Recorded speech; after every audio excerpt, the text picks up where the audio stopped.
So the first question I want to ask you is, what is the role and importance of process development across the product life cycle, and how is it being currently managed today? Process development is an incredibly complex and important stage in the drug development life cycle. It goes from, so it takes the drug product that you're interested in, the molecule you're interested in, it takes the factory that you want to produce it in, whether that's through your enzymes or through a cell line, and then it decides how you're going to make this, and then you kind of develop that process, you classify your parameters, and then you pass this on to manufacturing. So without process development, there is no manufacturing of drug product. Why is it super critical that we do manage these processes?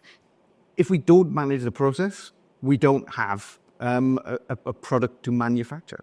Current way of kind of managing these things in the industry at the moment is still very manual based. I think the industry is we've got lots of systems, but traditionally they're either R&D focused systems or they're manufacturing focused systems. What process development needs is something that is focused on developing the process and not just on kind of executing those experiments. So another question I might have is, how is the process currently being documented and tracked? So currently your processes are normally tracked in Word documents and Excel documents, sometimes even paper notebooks and things like this. It's a very kind of manual process for documenting this.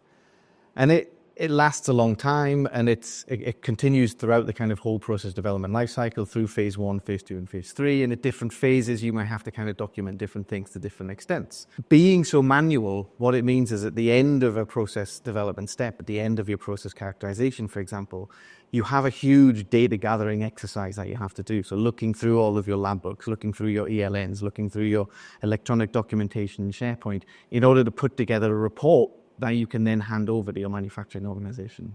It's interesting. So it seems like there might be a lot of gaps in the current way we're documenting and tracking these processes. Can you define what are those gaps from your perspective? I think the main gaps are really just, they're more to do with the kind of the versioning of the process itself. And yes, we have high-level versioning. So if you've got a documentum system or you're doing something in SharePoint, then that whole document may go through a version. So you can track one version to the next.